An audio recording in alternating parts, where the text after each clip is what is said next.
Hi అండి, అందరికీ నమస్కారం. మే 1వ తారీఖున మనకు అతిపెద్ద పౌర్ణమి అనేది రాబోతుంది. ఈ పౌర్ణమి చాలా శక్తివంతమైనది. అతీత శక్తులు కలిగినటువంటి పౌర్ణమి, చాలా పవర్ కలిగి ఉండేటటువంటి పౌర్ణమి.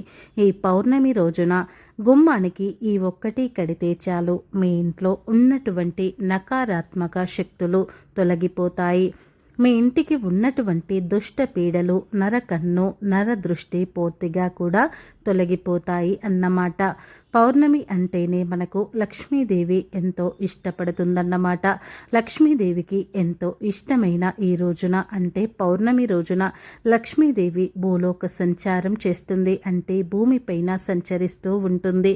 ఈ రోజున నియమ నిష్టలతో లక్ష్మీదేవిని పూజిస్తే చాలు, ఇంట్లో ఐశ్వర్య ప్రాప్తి అనేది కలుగుతుంది అన్నమాట.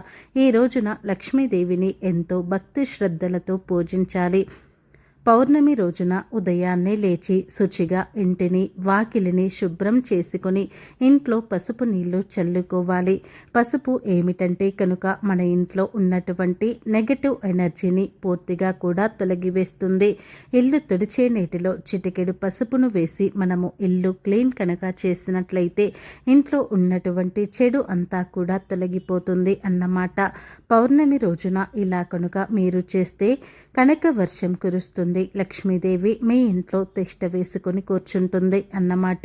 ఇంట్లో ఉన్నటువంటి నెగటివ్ ఎనర్జీ పూర్తిగా కూడా తొలగిపోతుంది.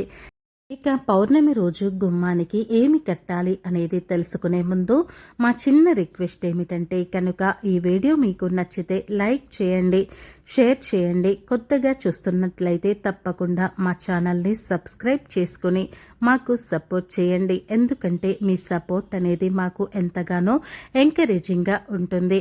ఇక వీడియోలోకి వస్తే కనుక ఈ రోజున ఉదయాన్నే లేచి శుచిగా స్నానాది కార్యక్రమాలు ముగించుకుని ఈ రోజున ఉతికిన వస్త్రాలు మాత్రమే ధరించాలి. అందులోనూ పసుపు రంగు అలాగే గ్రీన్ కలర్లో ఉండేటటువంటి వస్త్రాలను ధరిస్తే చాలు, మీకు లక్ష్మీ కటాక్షం అనేది కలుగుతుంది, ఐశ్వర్య ప్రాప్తి అనేది కలుగుతుంది అన్నమాట. ఈ రోజున లక్ష్మీదేవిని గులాబీ పువ్వులతో కానీ అలంకరించండి. గులాబీ పువ్వులు అంటే లక్ష్మీదేవికి ఎంతగానో ఇష్టం. ఎర్ర గులాబీ పువ్వులు లక్ష్మీదేవికి ఎంతో ఇష్టం అన్నమాట. గులాబీ పూలతో చక్కగా నిండుగా అలంకరించుకోండి. ఇక ఆ తర్వాత నైవేద్యాలు, ధూపదీప నైవేద్యాలు సమర్పించి లక్ష్మీదేవిని నియమ నిష్టలతో పూజించండి. ఇక ఆ తర్వాత ఇప్పుడు మనం పరిహారం చేసుకోవాలి అన్నమాట. ఈ పరిహారం అనేది పౌర్ణమి రోజు మనం పూజ ముగించుకున్న తర్వాత మన వీలుని బట్టి ఉదయం కానీ లేదా సాయంత్రం పూట మనము దీపం వెలిగించిన తర్వాత అయినా సరే చేయవచ్చు అన్నమాట. తులసి దగ్గర కూడా మనము దీపం అనేది వెలిగించాలి.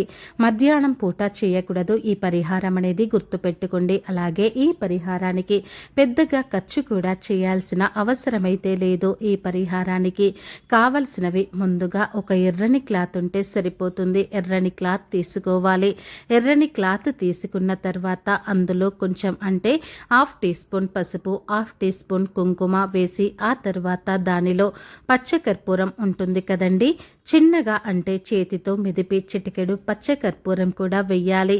ఇక ఆ తర్వాత 2 నల్ల గవ్వలు ఉంటాయి కదండి, 2 నల్ల గవ్వలు కూడా ఆ ఎర్రని క్లాత్లో అనేది మనము వేయాలి. ఆ తర్వాత ఒక కొబ్బరికాయను తీసుకోవాలి. కొబ్బరికాయ అనేది పేచు తీయకుండా ఉండాలి అన్నమాట. పేచు తీసినది వాడకూడదు. పేచు తీయకుండానే కొబ్బరికాయను తీసుకోవాలి. ఇక ఆ తర్వాత తెల్ల ఆవాలు ఉంటాయి కదండి, ఇవి నరదృష్టిని తీసేయటానికి, చెడు కన్ను, నరదృష్టి ఉంటాయి కదా, అవి ఎక్కువగా తీసేయటానికి ఈ తెల్ల ఆవాలు అనేది వాడుతూ ఉంటారు. తెల్ల ఆవాలు మనకు పూజా స్టోర్స్లో దొరుకుతాయి. తెల్ల ఆవాలు 1 టీ స్పూన్ అన్ని తెల్ల ఆవాలు ఆ క్లాత్లో వేయాలి. ఇక ఆ తర్వాత వీటన్నింటినీ కూడా మూట కట్టి సింహద్వారం ఉంటుంది కదండి, సింహద్వారానికి బయట వైపు కట్టండి. ఇది కట్టేటప్పుడు మనసులో గట్టిగా సంకల్పం చెప్పుకోవాలి. దేవుడా, మా ఇంటికి ఉన్నటువంటి నర దృష్టి కావచ్చు, నర కన్ను కావచ్చు, నర పీడ కావచ్చు, ఇలాంటివన్నీ కూడా తొలగిపోవాలి. మా ఇల్లు మాకు అనుకూలించాలి. మా ఇంట్లో అష్టైశ్వర్యాలు చేకూరాలి అని మనస్ఫూర్తిగా సంకల్పం చెప్పుకొని గుమ్మానికి బయట వైపున ఈ మూటను అనేది మనం సిద్ధం చేసి పెట్టుకున్నాం కదండి. ఆ మూటను కట్టుకోవాలి అన్నమాట. ఇక ఆ తర్వాత మనము దీపము ధూపము చూపించాలి. మనము ఎప్పుడైనా సరే దీపం పెట్టినప్పుడు ఆ మూటకి ధూపము దీపము చూపిస్తూ ఉండాలి. మన ఇంట్లో నకారాత్మక శక్తులు కానీ దుష్ట శక్తులు కానీ ఎక్కువగా ఉన్నట్లయితే కొబ్బరికాయ అనేది కుళ్ళిపోతుందండి. వారం 10 రోజుల్లోనే కుళ్ళిపోతుంది. అలా కుళ్ళిపోయింది అంటే కనుక మన ఇంట్లో ఎక్కువగా నెగటివ్ ఎనర్జీ ఎక్కువగా ఉందని మనము అర్థం చేసుకోవాలి అన్నమాట. అలా కుళ్ళిపోయింది అంటే మాత్రం దానిని తీసుకుని వెళ్ళి ఏదైనా పారే నీటిలో కానీ పడవేయాలి.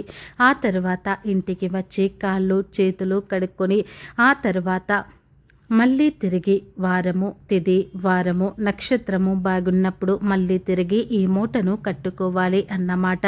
ఇలా ఈ చిన్న పరిహారం అనేది ప్రతి పౌర్ణమికి కూడా చేసుకోవచ్చు అన్నమాట. ఈ చిన్న పరిహారం కాడి పెద్దగా ఫలితాలు అయితే వస్తాయి అన్నమాట.